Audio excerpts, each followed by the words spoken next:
Time guys நீங்க பார்த்துட்டு இருக்கிறது எடுத்து இங்கிலீஷ் நான் உங்க அருண் குமார் गाइस நீங்க இப்ப பார்க்க போறது இன்வர்ஷன் சென்டென்ஸ் சென்டென்ஸ்னா ஆக்சுவலா அது யாருக்கு ரொம்ப யூஸ்ஃபுல்லா இருக்கும் அத முதல்ல பார்த்தலாம் நீங்க ஐஎல்ஸ் எழுதுறீங்களா இல்ல டோஃபில் எழுதுறீங்களா அப்போ இந்த கிளாஸ் உங்களுக்காக தான் கிராமர் ப்ரிப்பேர் பண்ணிட்டு இருக்கீங்களா அப்போ இந்த கிளாஸ் உங்களுக்காக தான் சார் இன்வர்ஷன் சென்டென்ஸ் சொல்றீங்க அப்படின்னா என்ன அப்படின்னு பாத்தீங்கன்னா இது பாக்குறதுக்கு ஒரு எஸ்ஆர் நோ டைப் கொஸ்டின் மாதிரியே இருக்கும் ஆனா எஸ்ஆர் நோ டைப் கொஸ்டின் கிடையாது அப்போ இது என்ன சார் ரொம்பதான் பில்டப் பண்றீங்களே அப்படின்னு தெரியும் சோ அதை பார்த்தலாம் गाइस எந்த ஒரு இன்வர்ஷன் சென்டென்ஸா இருந்தாலும் ஃபர்ஸ்ட் நமக்கு தெரிய வேண்டியது என்ன அப்படின்னா அதுல இருக்கக்கூடிய keywords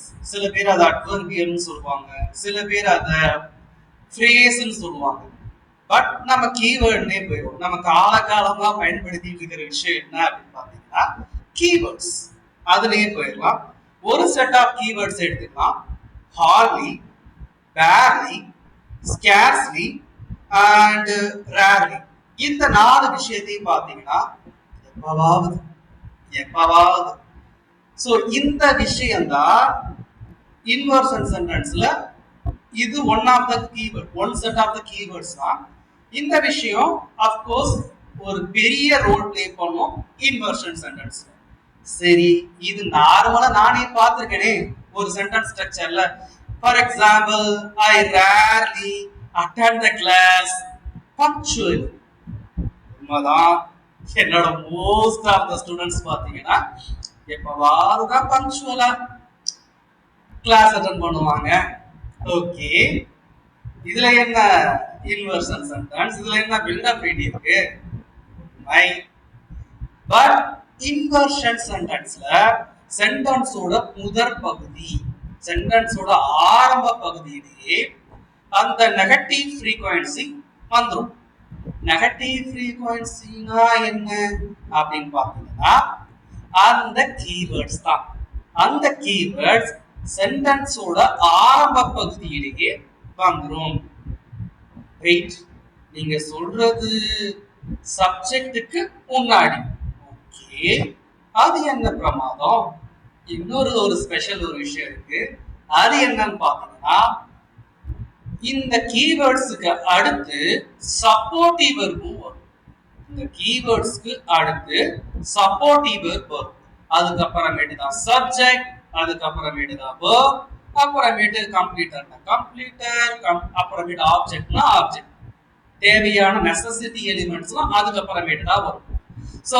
what are the sentence structure for inversion sentence னா இதுதான் first of course keyword அப்புறம் supportive verb அதுக்கப்புறம் subject அதுக்கப்புறம் verb இந்த 4 இருந்தால் மட்டுமே அத இன்வர்ஷன் சென்டென்ஸ் சொல்லுவோம் இப்போ ஓரளவுக்கு அண்டர்ஸ்டாண்ட் வந்துரும் வெயிட் சார் இந்த கீவேர்ட் இல்லாம பார்த்தா அந்த சென்டென்ஸ் ஸ்ட்ரக்சர் எனக்கு yes or no type question மாதிரி தெரியுது for example rarely do I attend the class properly இததான சொல்றீங்க rarely do I attend the class properly rarelyங்கிறது நீங்க சொன்ன கீவேர்ட் சப்போர்ட்டிவ் வெர்ப்ல do வந்தாச்சு அதுக்கப்புறமேட்டு சப்ஜெக்ட் I அதுக்கப்புறமேட்டு attend the class verb attendங்கிறது verb அப்புறம் நெசசிட்டி எலிமெண்ட்னு சொன்ன அந்த class properly அந்த விஷயம்லாம் வந்தாச்சு rarely நான் மறைச்சிட்டேன் அதுக்கப்புறமேட்டு இருக்கிற விஷயம் எல்லாம் பாக்குறப்போ exactly yes or no type question எப்படி இருக்குமோ அதேதான் இங்கேயும் இருக்கு என்ன வித்தியாசம் இருக்கு இன்வர்ஷன் சென்டென்ஸ்னா நீங்க எனக்கு கன்வே பண்ற விஷயம் எஸ் ஆர் நோ டைப் கொஸ்டினா இதுக்குதான் இவ்வளவு பீடிகையுமா அப்படின்னு கேட்டீங்கன்னா அதுதான் கிடையாது it's a negative sentence negative சென்டென்ஸ்ல நீங்க என்ன சொல்ல வரீங்களோ அததான் இப்படி சொல்லுவாங்க ஒரே கன்ஃபியூசனா இருக்கு சார் இப்ப பாத்தீங்கன்னா இது sentence structure yes or no type தான் இருக்கு.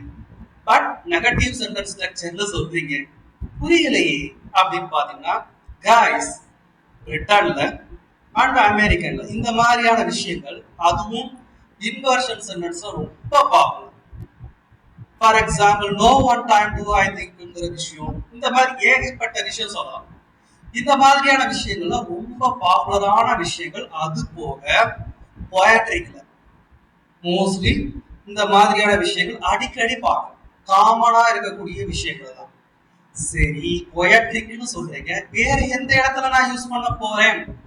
ஒரு மாதிரி காம்படிட்டிவ் எக்ஸாம் எழுத போறீங்கன்னா ஏதாவது ஒரு சென்டென்ஸ் இன்வர்ஷன் சென்டென்ஸ் எழுதும்போது உங்களுடைய ஸ்கோப் பூஸ்ட் அப் ஆகும். அதுக்கான எல்லா பாசிபிலிட்டியும் இருக்கக்கூடிய சென்டென்ஸ் ஸ்ட்ரக்சர் தான் இது. Because it's a unique sentence ஸ்ட்ரக்சர்ங்கிறது பார்த்தாலே தெரியும். I rarely attend the class properly. அதுல என்ன விஷயம் இருக்கோ அததான் rarely do I attend the class properly. இந்த விஷயமும் கன்வே ஆகுது. ஓகே, சோ இப்போ நம்ம 4 விஷயம் சொன்னோம். rarely and hardly, barely and scarcely. இன்னொரு விஷயமும் எடுத்துக்கங்க, seldom. seldom நிறைய விஷயம் இருக்கு guys. லிட்டில் சொல்லுவோம், ஓகேங்களா? ஸோ இந்த மாதிரி இருக்கு. இது ஒரு செட் ஆஃப் கீவேர்ட்ஸ் தான், செட் ஆஃப் கீவேர்ட்ஸ் தான். அதை மட்டும் எக்ஸ்பிளைன் பண்ண போறோம், ஓகேங்களா? For example scarcely, scarcely do I articulate this situation.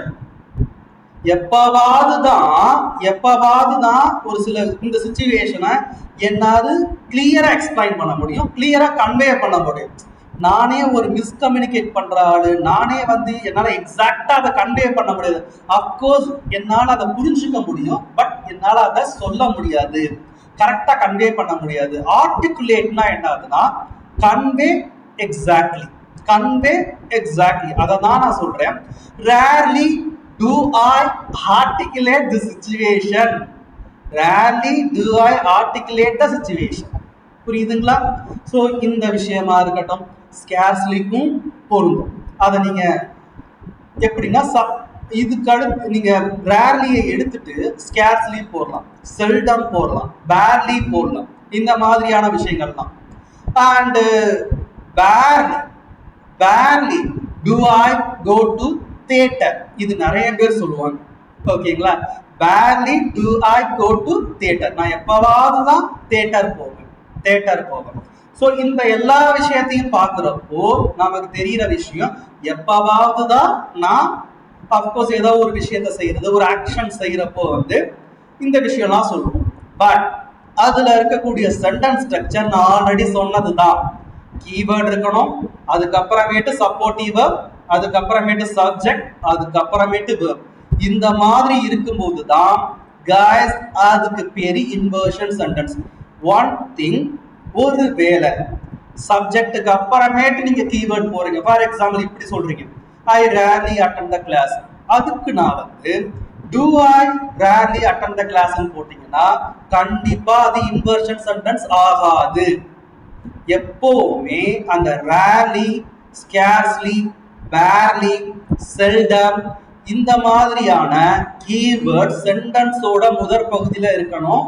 I already told you, அந்த விஷயம் சொன்ன மாதிரி அது சென்டென்ஸோட முதற் பகுதியில இருந்தால் மட்டுமே அது இன்வர்ஷன் சென்டென்ஸ். இதை எப்படி அங்க பிரிட்டன்ல அதை கன்வே பண்றாங்க அப்படின்னு பாத்தீங்கன்னா, it's a negative frequency.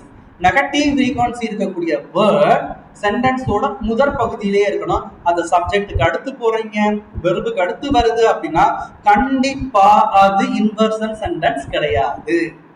Clear? And சரி, வேற ஏதோ இது கீவேர்ட்ஸ் இருக்குன்னு சொன்னீங்களே சார், அது என்ன அப்படின்னு பாத்தீங்கன்னா இதே விஷயம்தான், இன்னும் சில விஷயம் இருக்கு. அது என்னன்னு பாத்தீங்கன்னா, ஹார்ட்லி சொன்னோமா, ஸ்கேர்ஸ்லி சொன்னோமா, அண்ட் ரேர்லியும் சொன்னோம். இந்த 3 விஷயத்துக்கும் when ஜாயின் ஆனா எப்ப இருக்கும்? So rarely when, scarcely when, barely when. இந்த 3 இன்னொரு செட் ஆஃப் கீவேர்ட்ஸ் சொல்லுவாங்க. என்னங்க இது, இதுல என்ன பெருசா நடந்துற போது அதே தான் போட போறீங்க. சப்போர்ட்டிவ் இருக்கும் முன்னாடி தூக்கி போட்டு தென் ஒரு விஷயம் சொல்ல போறீங்க. வென் வருதே அப்படின்னா என்ன? ஃபார் எக்ஸாம்பிள், வென்னுக்கு அடுத்து வர விஷயம் என்ன அப்படின்னு பாத்தீங்கன்னா, ஒரு விஷயம் நடக்குது, அதுக்கப்புறமேட்டு வென் வரும்போது எக்ஸாக்ட்லி அது என்னன்னா, ஃபாலோ பண்ணி ஒரு ஆக்ஷன் நடக்குது, அதை ஃபாலோ பண்ணி நடக்க போற இன்னொரு ஆக்ஷன் அடுத்த ஒரு சில நொடிகள்லயே நடக்கும். ஒரு சில விஷயம் ஒரு நொடிகள்லயே நடக்கிறதுக்கு பேர் தான் அப்கோர்ஸ் வென் போடுவாங்க. ஃபார் எக்ஸாம்பிள் இப்படி சொல்றோம்னு வச்சுக்கோங்களேன், rarely rarely do I complete this teaching session when power is shut down. Wow, good timing இல்லைங்களா? ஸோ நான் எப்போ இந்த டீச்சிங் செஷனை கம்ப்ளீட் பண்றேனோ அப்போதான் வந்து பவர் ஷட் டவுன் ஆகுது. பவர் ஷட் டவுன் ஆகுது. Very good timing. அண்ட் வேற இன்னொன்று சொல்லுவோமா, scarcely do I complete my work when I receive the termination letter. What? என்னமோ சொன்னீங்க, டெர்மினேஷன் லெட்டரா? ஸோ இதுவுமே நிறைய கம்பெனில நடக்கக்கூடிய விஷயம்தான். So scarcely do I complete my work when I receive my termination letter. So என்னுடைய வேலையை நான் முடிக்கும் போது என்னுடைய டெர்மினேஷன் லெட்டரை நான் ரிசீவ் பண்ணேன், வெள்ளைக்கிழங்கு அப்படின்னு சொல்ற மெயில் அப்கோர்ஸ் வரலாம். மேபி நீங்க எம்என்சி கம்பெனில இந்த மாதிரி இதுலலாம் இதை நிறைய பார்க்கலாம். ஸோ அந்த விஷயமா இருக்கலாம். அண்ட் இன்னொரு விஷயம் பேர்லி வச்சு சொல்லுவோமா, barely do I articulate the situation when my sister miscommunicates this. என்னங்க இது, இப்பதான் இந்த சிச்சுவேஷனை ஆர்டிகுலேட் பண்றேன், எக்ஸாக்டா கன்வே பண்றேன். அப்கோர்ஸ் எங்க அம்மா கிட்ட, எங்க அப்பா கிட்ட, என்னோட ஃபேமிலி கிட்ட. என்னோட சிஸ்டர் அதை மிஸ்கம்யூனிகேட் பண்றா, உழப்பி விடுறான்னு சொல்லுவோம் இல்லைங்களா? சேம் திங் எல்லா ஃபேமிலியிலும் நடக்கிற விஷயம் தான் இந்த விஷயம். ஸோ மிஸ்கம்யூனிகேட் பண்றது, இல்ல இல்ல இல்ல இதுதான் நடந்துச்சு அப்படின்னு மறுபடியும் வந்து ஆரம்பிக்கிறது. அதுவும் கரெக்டா சொன்னாலும் பரவாயில்ல, அதுல ஏதோ தப்பா சொல்றது, மிஸ்ஃபேக்ட் சொல்றது, தப்பான இன்ஃபர்மேஷன் சொல்றது, இந்த மாதிரி விஷயம் தான் மிஸ்கம்யூனிகேட்ஸ் சொல்றது. ஆர்டிகுலேட் பண்றோம் பட் மிஸ்கம்யூனிகேட் பண்றது of course when it's actually very good timing இல்லைங்களா? ஸோ இந்த விஷயம், ஸோ இதுதான் நான் சொன்ன ஹார்லியா இருக்கட்டும், ரேர்லியா இருக்கட்டும் அண்ட் பேர்லியா இருக்கட்டும், இந்த மாதிரியான 3 விஷயங்களும் வென்னோட ஜாயின் ஆகும்போது என்ன மாதிரியான ஒரு எஃபெக்ட் நடக்கும் அப்படின்னு பார்த்தீங்கன்னா, திஸ் இஸ் ஆக்சுவலி ஒன் அடுத்த ஆக்ஷன் வரும்போது அது இம்மீடியட்டா நடக்கும். ஸோ ஒரு ஆக்ஷன் நடக்குது, இன்னொரு ஆக்ஷன் இம்மீடியட்டா நடக்கிறதுக்கு பேர் தான் ப்ராபபிலி இந்த 3. இன்னொரு செட் ஆஃப் கீவேர்ட்ஸ் சொன்னோம்ல, அது 3. சரி, வேற ஏதாவது இருக்கா? அப்கோர்ஸ் இருக்கு. No sooner have I left the home. Rain is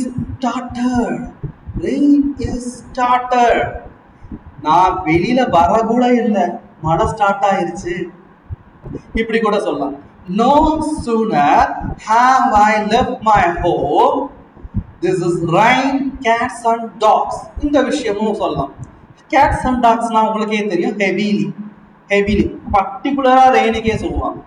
rain அடிச்சு வாங்குது, வெளுத்து வாங்குது அப்படின்னு சொல்றதுக்கு வந்து ப்ராபபிளி கேட்ஸ் அண்ட் டாக்ஸ் தான் சொல்லுவோம் இல்லைங்களா? ஸோ நோ சூனர், நான் வெளியில கால் எடுத்து வைக்கல, அதுக்குள்ள ரெயின் அடிச்சு வாங்குது, வெளுத்து வாங்குதுன்னு சொல்றதுக்கு வந்து ப்ராபபிளி நோ சூனர். ஸோ இந்த விஷயம் 3 செட் ஆஃப் கீவேர்ட் சொல்லியிருக்கோம். அதுல hardly, rarely, barely, scarcely, seldom இந்த விஷயமா இருக்கட்டும், அண்ட் ஹார்ட்லி, ரேர்லி, ஸ்கேர்ஸ்லி இந்த விஷயத்தோட வென்னு சேர்ந்தாலும் சரி. அண்ட் அடுத்தது நோ சூனர். வேற ஏதாவது இருக்கா சார்? அப்கோர்ஸ் இருக்கு. On no account, under no circumstance, never, no one time, இந்த மாதிரியான விஷயங்கள்லாம் பார்க்குறப்போ நெவர் அந்த மாதிரி விஷயம்தான்.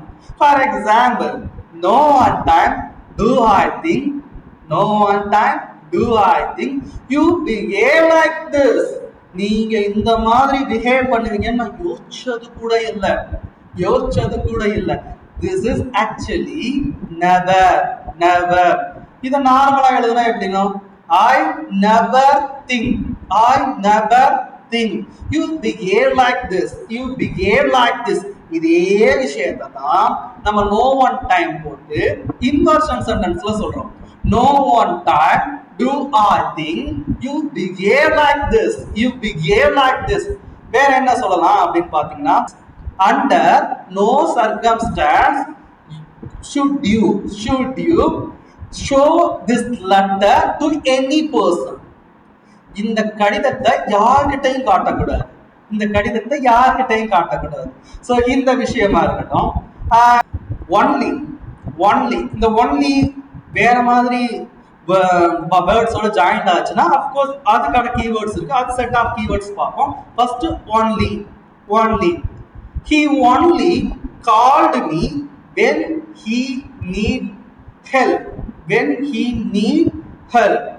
ஃபார் எக்ஸாம்பிள், அவனுக்கு தேவையான மட்டும் நமக்கு கால் பண்றான் அப்படிங்கிறது நிறைய இடத்துல நடக்கும். இத எப்படி இன்வர்ஷன் சென்டென்ஸா பாக்குறது? only did he call me when he need the help. இதுதான் இன்வர்ஷன் சென்டென்ஸ்ல only. சர்வே நெகட்டிவ் ஃப்ரீக்வென்சின்னு ஒண்ணு சொன்னீங்களே, இதுல ஒன்லில எங்க இருந்து நெகட்டிவ் ஃப்ரீக்வென்சி வந்துச்சு? காய்ஸ், ஒன்லி பர்டிகுலரா நெகட்டிவ் ஃப்ரீக்வென்சி தான். இந்த இடத்துல யாரையும் நம்ம அப்ரிஷியேட்லாம் பண்ணல. அவனுக்கு தேவை இருக்கும் போது மட்டும்தான் அவன் நம்ம கிட்ட ஹெல்ப் கேட்கிறான். ஒன்லி அப்படிங்கிறத ரெஸ்ட்ரிக்டா சொல்றோம். அப்படிங்கிற விஷயம் நெகட்டிவ் தான். எப்படி ரேர்லி வருதோ அந்த மாதிரி தான் only.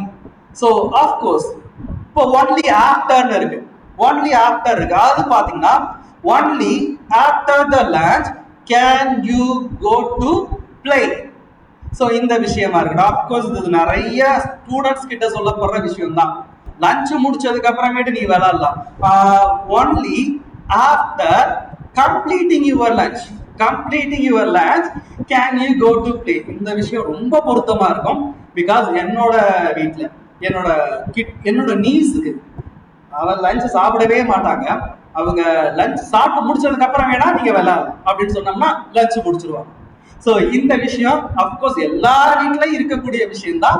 Only after completing your lunch can you go to play அப்படிங்கிற விஷயம் அப்கோர்ஸ் எல்லா விஷயத்துலயுமே இருக்குது. அண்ட் வேற ஒன்லில வேற ஏதாவது இருக்கா சார்? அப்கோர்ஸ் இருக்கு. only in this way can you solve this problem. so இந்த விஷயத்துல நீ இப்படி இந்த வழியில தான் இதை சால்வ் பண்ண முடியும். வேற ஆப்ஷனே கிடையாது. ஃபார் எக்ஸாம்பிள், நீ சில விஷயத்துல சரண்டர் ஆகணும், சில விஷயத்துல ஃபிளெக்சிபிள் ஆகணும், சில விஷயத்துல you have to bite the bullet, நீ கொஞ்சம் கரேஜா தான் போகணும். சோ இந்த மாதிரியான விஷயம்லாம் இருக்கு இல்லைங்களா? only in this way can you solve this problem. of course சொல்லலாம். only by பாத்தீங்கன்னா, only by improving English you can get this job. இது சொல்லலாம். ஃபார் எக்ஸாம்பிள், நிறைய பேருக்கு அப்ராட்ல ஜாப் கிடைச்சிருக்கும். பட் அவங்க கிட்ட ஏஜென்சில இருந்து சொல்லப்படுற விஷயம், only by improving your English can you get good job னு சொல்லுவாங்க. can you get this job னு சொல்லுவாங்க. சோ இந்த மாதிரியான விஷயங்கள் எல்லாமே ஏஜென்சில இருந்து சொல்லப்படுற விஷயம் தான். யார் அப்ராடுக்கு ஆக்சுவலா வில்லிங்கா இருக்காங்களோ ஜாபுக்காக சோ அவங்களுக்கெல்லாம் அப்கோர்ஸ் இது கண்டிப்பா பொருந்தும். சோ ஒன்லி அப்படிங்கிற விஷயம். ஸோ ஒன்லில அப்கோர்ஸ் 4 வேரியேஷன் பார்த்தாச்சு. சரி, வேற ஏதாவது இருக்கா சார்? அப்கோர்ஸ் இப்போ நம்ம பார்க்க போறது ஒன்லி ஃபார் நம்மளுடைய ஸ்கூல் ஸ்டூடெண்ட்ஸ்க்காக. First of all, if conditional சென்டென்ஸ்னு சொல்லிட்டோம்.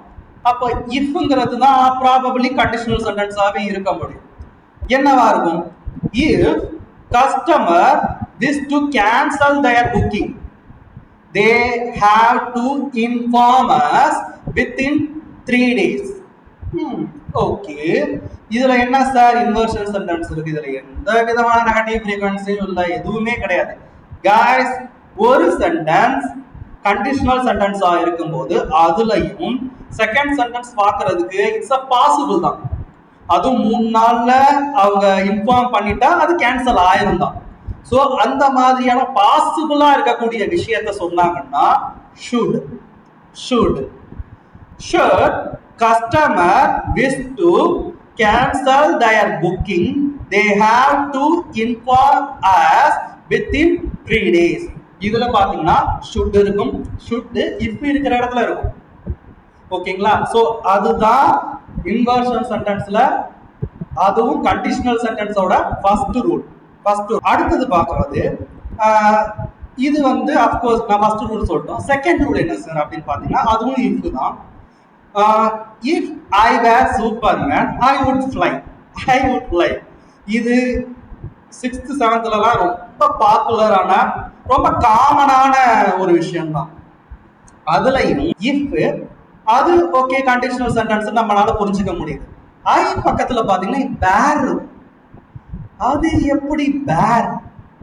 வாஸ் தானே இருக்கணும். நான் படிச்ச வரைக்கும் ஆம் வரலாம், வாஸ் வரலாம், shall be, of course will be. இதுதான் ஆப்வியஸ்லி சென்டென்ஸ் நான் டென்ஸ் படிக்கும் போதெல்லாம் வரும். எப்படி வேர் வரும்?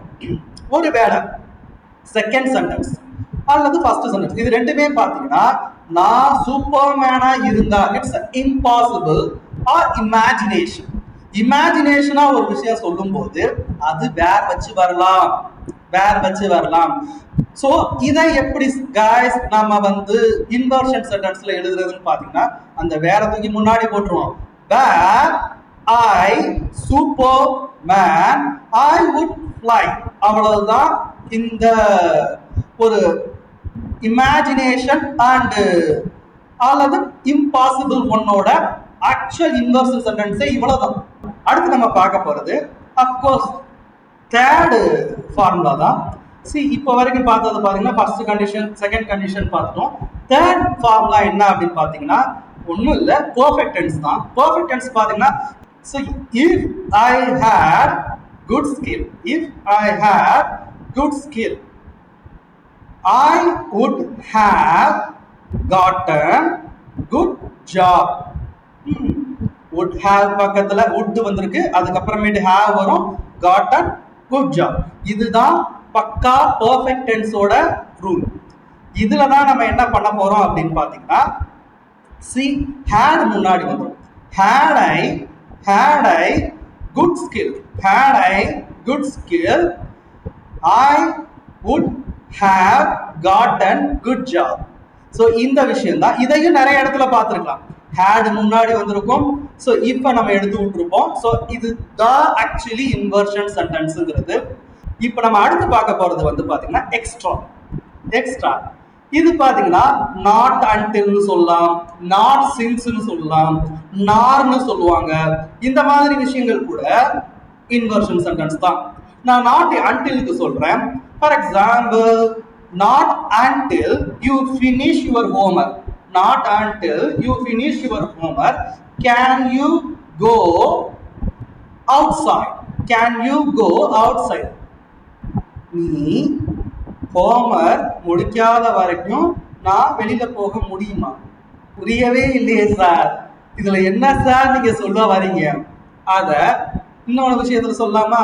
you cannot go outside until you finish your homework. இதுதான் ஆக்சுவலா ஒரிஜினல் சென்டென்ஸ்.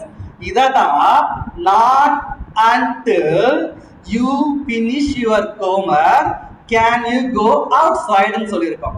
சோ அந்த can you go outside ல not இருக்கு, அதை எடுத்துதான் not until ன்னு சொல்லியிருக்கோம். I think இதுதான் until you finish your homework you cannot go outside. so இதுதான் ஒரிஜினல் சென்டென்ஸ். நீங்க உங்களோட ஹோம்வொர்க்கை முடிக்காத வரைக்கும் ஓகேங்களா நீ வெளியில போக முடியாது, நீ முடிக்கிற வரைக்கும் நீ வெளியில போக முடியாது, இவ்வளவுதான் நாட் அன்டில். நாட் சின்ஸ் ஒண்ணு சொன்னோமே, அதை எக்ஸ்பிளைன் பண்ணிடலாமா? Not since he left school can he contact their friends. இது பார்த்துக்கிட்டீங்கன்னா ஓகே, இதை எப்படி எக்ஸ்பிளைன் பண்ணலாம் அப்படின்னா, since he left their school, he left his school, whatever, அந்த சொல்லிட்டு he cannot contact their friends. அவன் ஸ்கூல்ல இருந்து போனதுக்கு அப்புறமேட்டு அவனோட ஃப்ரெண்ட்ஸ் கூட கான்டாக்ட்லே இல்லை அப்படிங்கறத தான் நாட்டை தூக்கி நாட் சின்ஸ்னு போட்டோம். சின்ஸ்னு வர வேண்டியது நாட் சின்ஸ்னு வந்துருச்சு. ஸோ இதுதான் ஒரிஜினல் சென்டென்ஸ் தான் இப்ப நாட் சின்ஸ்னு வந்துருச்சு. ஸோ நான் எது வேணாலும் போலாம் காய்ஸ். இதை நீங்க நம்பவே முடியாது. டார்க்னு சொல்லுவாங்க, லிட்டில்னு சொல்லுவாங்க. சார் டார்க்ங்கிறத கூட என்னால நெகட்டிவ் ஃப்ரீக்வன்சி ஏத்துக்க முடியும் சார். அது என்ன சார் லிட்டில்? உங்களால் நம்ப முடியுமா இல்லையான்னு தெரியல. லிட்டில் நெகட்டிவ் தான். நீங்க ஐபிபிஎஸ் படிச்சுட்டு இருக்கீங்களா, பேங்கிங் காம்படிட்டிவ் எக்ஸாமுக்காக, அப்போ இது உங்களுக்காக. Little, a little, the little, இந்த மூணும் என்ன டிஃபரன்ஸ் சொல்ல முடியுமா? Little negative sentence. I have little money அப்படின்னா ஐ ஹாவ் நோ மணி, என்கிட்ட பணம் கிடையாது. I have a little money, ஏன் போட்டிருக்கேன் அப்படின்னா என்கிட்ட கொஞ்சம் பணம் இருக்கு. I have the money in purse, ஏதோ ஒரு பர்டிகுலர் இடத்தையும் சொல்லணும், பர்டிகுலர் பிளேஸையும் சொல்லணும், பர்டிகுலர் விஷயத்த பர்டிகுலரா சொல்லணும் அப்படிங்கிறது தான் த. ஸோ இதுதான் லிட்டில், ஏ லிட்டில், த லிட்டிலோட எக்ஸாக்ட் டிஃபரன்ஸ். அப்ப ஃபியூனா few, a few, the few அதேதான். இல்ல இருக்கு அண்ட் ஏதோ ஒரு பர்டிகுலரா சொல்றது. சரி, லிட்டில்னு சொல்றீங்க, ஃபியூன்னு சொல்றீங்க, இதுக்கான டிஃபரன்ஸ் தான் என்ன அப்படின்னு பாத்தீங்கன்னா, little is actually countable noun, அதுக்கு பக்கத்துல வரும். அண்ட் ஃபியூங்கிறது பாத்தீங்கன்னா அன்கவுண்டபிள், அதுக்கு பக்கத்துல தான் வரும். நீங்க ஐபிபிஎஸ் எழுதுறீங்கன்னா இது உங்களுக்கு ரொம்ப இம்பார்ட்டன்ட். ப்ராபபிளி நீங்க டிஎன்பிஎஸ்சி எழுதுனா கூட உங்களுக்கு இது ரொம்ப important. See, little, few, countable, uncountable, அந்த டிஃபரன்ஷியேட் கொடுத்துருக்கேன். லிட்டில், ஏ லிட்டில், த லிட்டில்னா என்னன்னு சொல்லியிருக்கேன். And back to the spoken English, back to the grammar அப்படின்னு பார்த்தீங்கன்னா, டார்க், லிட்டில் இந்த விஷயமும் கூட நெகட்டிவ் சென்டென்ஸ் தான். ஸோ இந்த விஷயம் உங்களுக்கு கண்டிப்பா நிறைய எக்ஸ்பிளனேஷன், நிறைய விஷயங்களை இன்னைக்கு டிஸ்கஸ் பண்ணிருப்போம்.